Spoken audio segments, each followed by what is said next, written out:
इस कार्यक्रम के पुण्यार्जक हैं श्रीमान नंद किशोर, श्रीमती शांता देवी जैन पहाड़िया, प्रमोद नीना जैन, सुनील निशा जैन पुत्र पुत्रवधू, अंकित इति जैन पौत्र पौत्रवधू, अक्षत जैन पौत्र, आद्विक जैन, आन्या जैन पड़पौत्र पड़पौत्री एवं समस्त पहाड़िया परिवार। फर्म ARL इंफ्राटेक लिमिटेड, अक्षत अपार्टमेंट्स प्राइवेट लिमिटेड, जयपुर।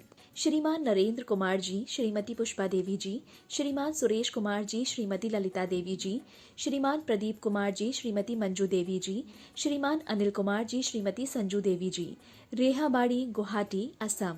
माता जी श्रीमती मनोरमा जैन, श्री संतोष कुमार जैन, श्रीमती निर्मला जैन, भ्रात एवं भ्रातवधू श्री प्रदीप जैन, श्रीमती प्रीति जैन, पुत्र एवं पुत्रवधू लकी जैन, शिवानी जैन, पौत्र अनिकेत जैन, पौत्री अवनी जैन, पुत्र यश जैन, बिट्टू, पुत्री एवं दामाद पिंकी जैन, विकास जैन, दोहित्र, देवांश जैन, पुत्री एवं दामाद रिंकी जैन, जय जैन, दोहित्र, अरिहंत जैन, खुशी जैन, संतोष जैन, केटर्स, सागर, मध्य प्रदेश। स्वर्गीय श्रीपाल जी कटारिया की पुण्य स्मृति में धर्मपत्नी श्रीमती विजया देवी जी कटारिया, पुत्र पुत्रवधू श्री अजय कुमार कटारिया, श्रीमती माया कटारिया, श्री विजय कुमार कटारिया, श्रीमती अनीता कटारिया, श्री संजय कुमार कटारिया, श्रीमती मीनाक्षी कटारिया, पौत्र राज कटारिया, पवन कटारिया, सोम कटारिया, पौत्री आस्था कटारिया, स्वास्तिका कटारिया एवं समस्त कटारिया परिवार, जयपुर, राजस्थान। फर्म स्वास्तिक ऑयल इंडस्ट्रीज, निवाई। पौत्री एवं दामाद सौमिन राहुल रावका, जयपुर। नातिन जयती। बेनाडा उद्योग लिमिटेड, आगरा।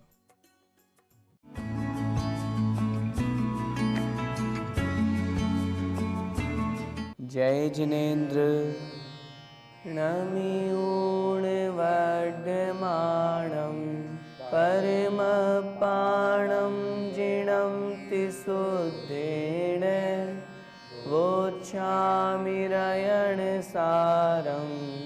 सायारणयार्धं मीणम्।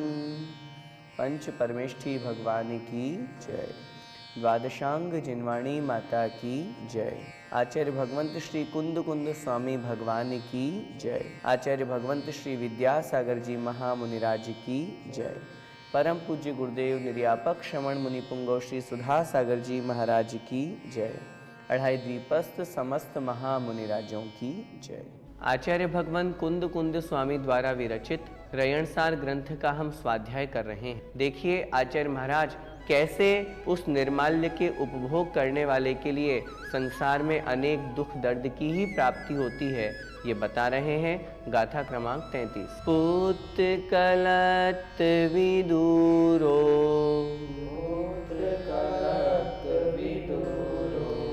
दारिद्रो पंगुमूक बहिरंधो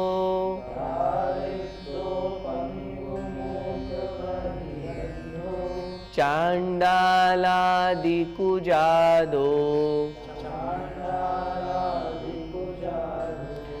पूयादानादिदवहरो।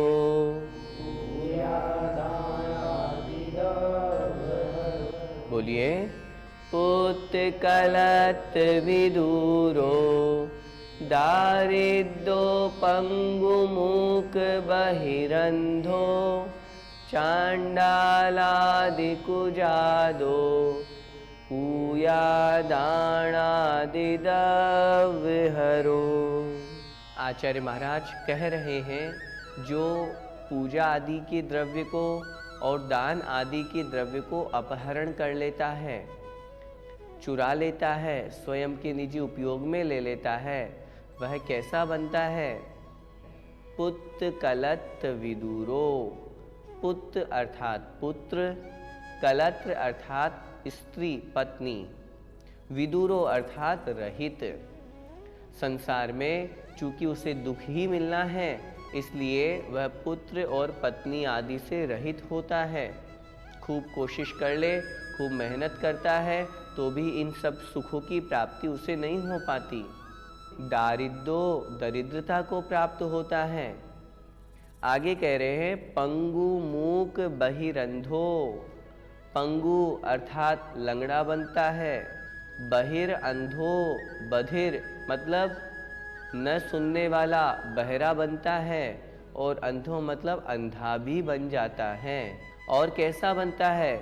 चांडाल आदि कुजादो, चांडाल आदि जो निम्न जाति है, नीच जाति है, उनमें वह उत्पन्न होता है। कौन उत्पन्न होता है? जो जिनेंद्र भगवान की पूजन आदि है और दान आदि रूप जो द्रव्य चढ़ाया गया है उसको जो ग्रहण करने वाला है, स्वयं के उपयोग में लेने वाला व्यक्ति है, वो इन सब चीज़ों से युक्त होता है। संसार में ये सब चीज़ें हमारे लिए दुखदाई है। सोचिए, स्पष्ट रूप से आचार्य महाराज कह रहे हैं, यदि हम निर्माल्य का उपयोग करते हैं, यदि हम मंदिर की धन संपत्ति को स्वयं के उपयोग में लेते हैं, मंदिर का पैसा खाते हैं, धर्म का पैसा खाते हैं, धार्मिक संस्थाओं का पैसा खाते हैं, तो फिर हमारा अगला भव इन्हीं रूप में होने वाला है, क्योंकि ऐसा कर्म करने का यही फल बताया गया है। इस गाथा को पढ़ने से हमें ये स्पष्ट समझना है, हमें इन चीज़ों से दूर रहना है। जो पैसा, जो दान जिस निमित्त से दिया गया है, हमें उसका उतना ही पैसा पूरा ही देना है, चाहे अपनी तरफ से और मिला के दे दें, लेकिन स्वयं के उपयोग में कभी जीवन में नहीं लेना। भैया जी, पूजन के द्रव्य का अपहरण से क्या तात्पर्य है? पूजन के द्रव्य के अपहरण से तात्पर्य है, जिस व्यक्ति ने जो द्रव्य जिनेंद्र भगवान की पूजन के निमित्त से दी थी, हमने उसे उस उपयोग में तो लिया नहीं और उस पैसों का निजी उपयोग कर लिया। जैसे हमने बताया ना, हम जिनेंद्र भगवान की पूजन करते हैं, थाली में हमने जो भगवान के लिए चढ़ाई सामग्री, उसको यदि हम छू भी लेते हैं तो हमारे अंदर मेंटलिटी बनी हुई है हमें हाथ धोना है। तो हम स्वयं इस बात से समझ सकते हैं कि हाथ धोना इस बात का प्रतीक है कि हमने निर्माल्य को छू लिया, जिस पर हमारा अधिकार नहीं है, हमने उसको छू लिया तो हमने तुरंत हाथ धो लिए। तो सोचिए जरा, फिर जो सामग्री जिसने चढ़ा दी उस पर हमारा अधिकार कैसे हो सकता है? उस पर तो मालिक का अधिकार है, उस पर तो उस मंदिर की सेवा करने वाले का अधिकार है। आजकल देखा जाता है बहुत से लोग सोने और चांदी के द्रव्य चढ़ाते हैं, बहुत अच्छी बात है और होना भी चाहिए। भगवान की पूजन में अपना सर्वस्व समर्पित करें तो आपत्ति क्या है। लेकिन कुछ लोगों के माध्यम से देखा गया कि वो जो सोने चांदी की सामग्री चढ़ाते हैं, चढ़ा भी दिए, पूजन खत्म होने के बाद उस सोने चांदी के सामग्री को वापस ले जाते हैं, फिर अगले दिन फिर वापस चढ़ा देते हैं उसी सामग्री को, चढ़ी हुई को, फिर वापस घर ले आते हैं, फिर अगले दिन चढ़ा दिए। तो हमने जो चढ़ा दिया वो तो निर्माल्य हो गया ना। फिर हम अगर उसको वापस उपयोग करते हैं तो हमें निर्माल्य का दोष लगता है। आप ये ना समझें सोने चांदी की सामग्री है तो शुद्ध ही है, चढ़ा दिए तो अशुद्ध कैसे हो गई। नहीं, चढ़ाने से वो पूर्ण रूप से निर्माल्य हो चुकी है। इसके अलावा पूजन के द्रव्य के अपहरण में आजकल देखा जाता है, जब से कोरोना आया और गया उसके बाद में अधिकांश स्थानों पर ऑनलाइन सिस्टम हो गया। ऑनलाइन से आप शांति धारा कराइए, ऑनलाइन से आप अपनी पूजन कराइए, अच्छी बात है, कोई आपत्ति नहीं है। हम वहाँ नहीं पहुँच सकते तो हमारा द्रव्य वहाँ पहुँच गया, हमने इतने रुपए दे दिए, आप हमारा वहाँ विधान करा देना। अब सामने वाले व्यक्ति ने वो विधान कराया नहीं, पैसे आपसे ले लिए, तो ये कहलाया पूजन द्रव्य का अपहरण। हमें ऐसा नहीं करना, सामने वाले ने जिस प्रयोजन से दिया है उसी प्रयोजन में उसका पैसा लगाना चाहिए। निर्माल्य के दोष से और क्या क्या कैसे फल भुगतने पड़ते हैं देखिए। एच्छिद फलम न लभै जै लभै सोण भुंज देणियदम्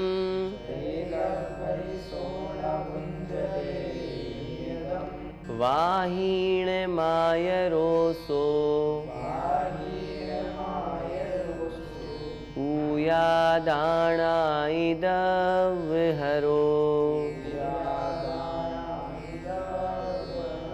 बोलिए, एच्छिद फलम न लभै जै लभै सोण भुंज देणियदम् वाहीण मायरोसो ऊयादाणाइदवहरो।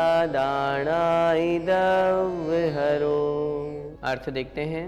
इच्छिद फलम न लभै, इच्छित फलम अर्थात इच्छित फल को, मनोवांछित फल को, न लभै नहीं प्राप्त करता। किसकी चर्चा है? जो पूर्व गाथा में हमने पढ़ा, पूया दाना ही दव हरो, जो पूजन के और दान आदि के द्रव्य को हरण कर लेता है, ग्रहण कर लेता है, निजी उपयोग में लेता है, जिसे हम कहते हैं निर्माल्य का उपयोग करता है, वह व्यक्ति इच्छित फल को प्राप्त नहीं कर पाता।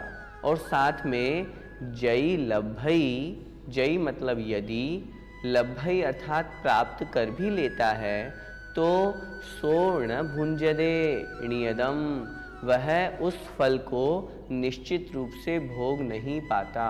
और यदि मनोवांछित फल उसे प्राप्त हो भी जाते हैं तो वो उस फल को भोग नहीं पाता।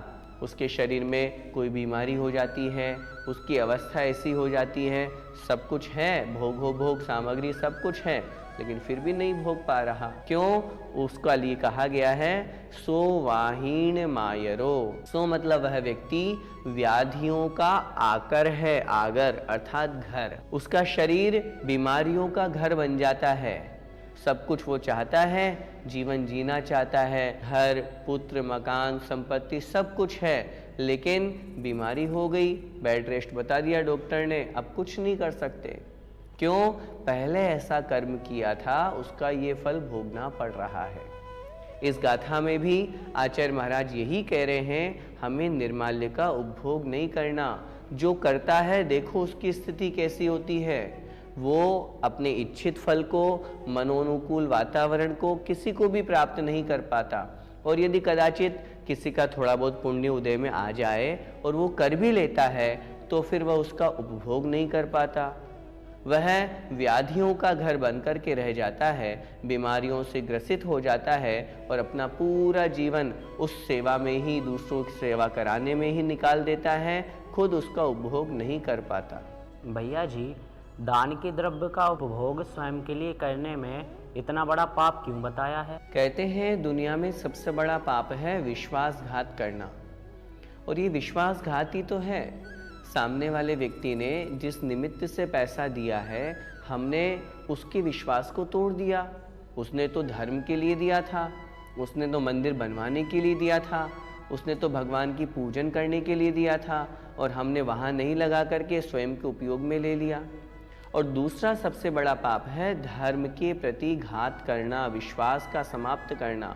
धर्म का पैसा अगर हम खाएंगे तो हम खुद सोच सकते हैं कि हम कहाँ जाएंगे। धर्म के निमित्त से, धर्म करने से हमें फल की प्राप्ति होती है, और उसी धर्म के साथ यदि हम विश्वासघात करेंगे, उसी धर्म के पैसे को यदि हम अपने उपयोग में लेंगे, निजी संपत्ति मान करके उसका उपयोग करेंगे, जितना उसका किराया है उतना नहीं दे करके, थोड़े से दे करके ही आगे बढ़ जाएंगे, तो धर्म से ही अगर हम पाप करेंगे तो फिर कहाँ जाएंगे? कहते हैं अन्य क्षेत्रे कृतं पापम धर्म क्षेत्रे विनश्यति, धर्म क्षेत्रे कृतं पापम वज्रलेपो भविष्यति। इसीलिए तो इसको सबसे बड़ा पाप बताया है।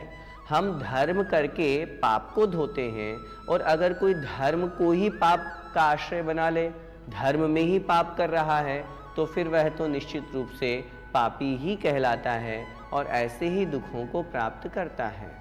भैया जी, बीमारियां तो असाता वेदनीय से होती हैं, फिर यहाँ निर्माल्य के रूप में क्यों कही? आपने जो प्रश्न किया है उसका उत्तर आपके पास ही है। असाता वेदनी के उदय से ही बीमारियां होती हैं, दुख तभी मिलता है। लेकिन जो निर्माल्य का हमने उपयोग किया है, क्या उससे हमें सुख मिलेगा? उससे ही तो दुख मिल रहा है। जब हम पर धन को या दूसरे के धन को जिस उपयोग में उसने लगाने के लिए निवेदन किया है, जैसे हम निर्माल्य की चर्चा कर रहे हैं, उसमें नहीं लगा करके यदि अन्य उपयोग में लगाते हैं तो हम स्वयं सोच सकते हैं कि हमने पाप किया है। और जब पाप कार्य किया है, पाप क्रिया की है, धर्म के साथ में हमने विश्वासघात किया है, धर्म के धन का अपहरण किया है, तो हमें पाप कर्म का ही बंध होगा। और जब पाप कर्म उदय में आएंगे तो हमें दुख ही होने वाला है। और आजकल देखा भी जाता है, बहुत बड़े बड़े सेठ जिनके पास करोड़ों अरबों रुपए हैं, लेकिन उस संपत्ति का भी वो उपभोग नहीं कर पा रहे हैं। खूब वैभव है, खूब संपत्ति है, जमीन जायदाद है, खूब नौकर चाकर हैं, स्वयं के लिए डॉक्टर ने कह दिया इनके डायबिटीज़ है, इनको हार्ट का प्रॉब्लम है, बस दाल का पानी पियो। इस उदाहरण से हमें ये समझना है कि जो संपत्ति हमने खूब मेहनत करके, खूब परिश्रम करके कमाई, उसका हम स्वयं भी उपभोग नहीं कर पा रहे हैं। कहीं न कहीं हमारा ऐसा कर्म उदय में आ रहा है जो हमने पूर्व में ऐसा पाप किया था। आचार्य महाराज यहाँ यही कह रहे हैं, कुछ भी हो जाए, कैसी भी स्थिति हो जाए, हमें कभी भी जिनेंद्र भगवान के पूजन का द्रव्य या दान आदि या धर्म क्षेत्र का जो द्रव्य है स्वयं के उपयोग में नहीं लेना। पूज्य गुरुदेव सुधासागर महाराज जी स्पष्ट कहते हैं, भूखे मर जाना कोई आपत्ति नहीं है, लेकिन ऐसा धर्म का धन, धर्म का द्रव्य एक पाई एक पैसा भी उपयोग में नहीं लेना।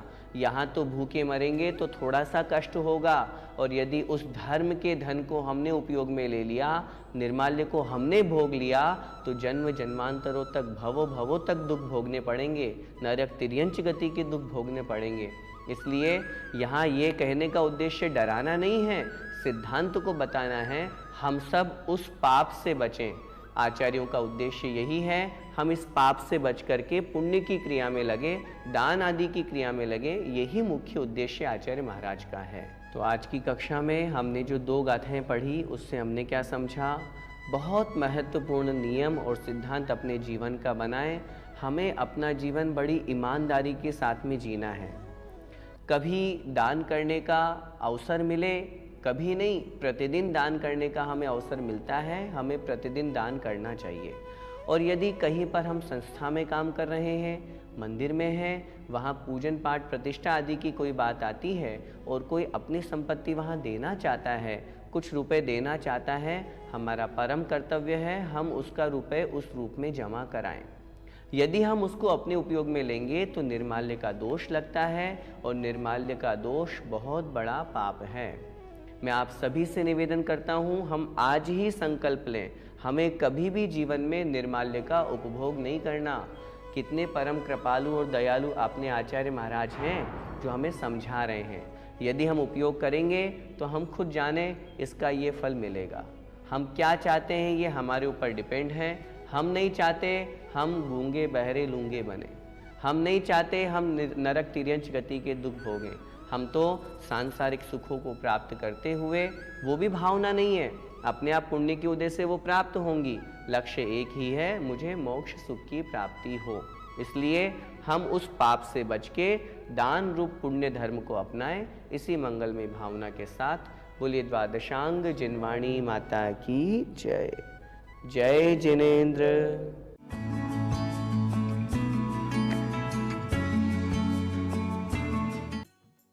कार्यक्रम के पुण्यार्जक थे श्रीमान नंद किशोर, श्रीमती शांता देवी जैन पहाड़िया, प्रमोद नीना जैन, सुनील निशा जैन पुत्र पुत्रवधु, अंकित इति जैन पौत्र पौत्रवधु, अक्षत जैन पौत्र, आद्विक जैन आन्या जैन पड़पौत्र पड़पौत्री एवं समस्त पहाड़िया परिवार। फर्म ARL इंफ्राटेक लिमिटेड, अक्षत apartments private limited, Jaipur.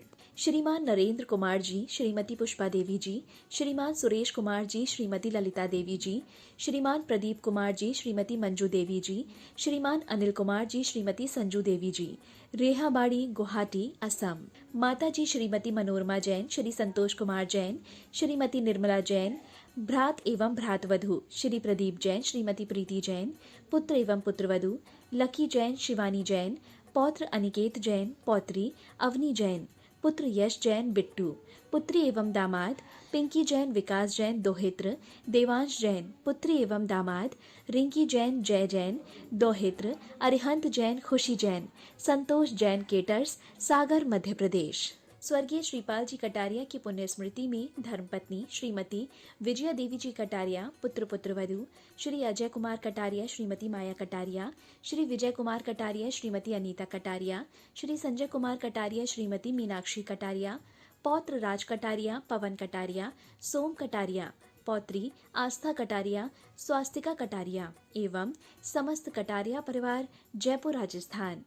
Firm स्वास्तिक ऑयल इंडस्ट्रीज निवाई, पौत्री एवं दामाद सौमिन राहुल रावका, जयपुर।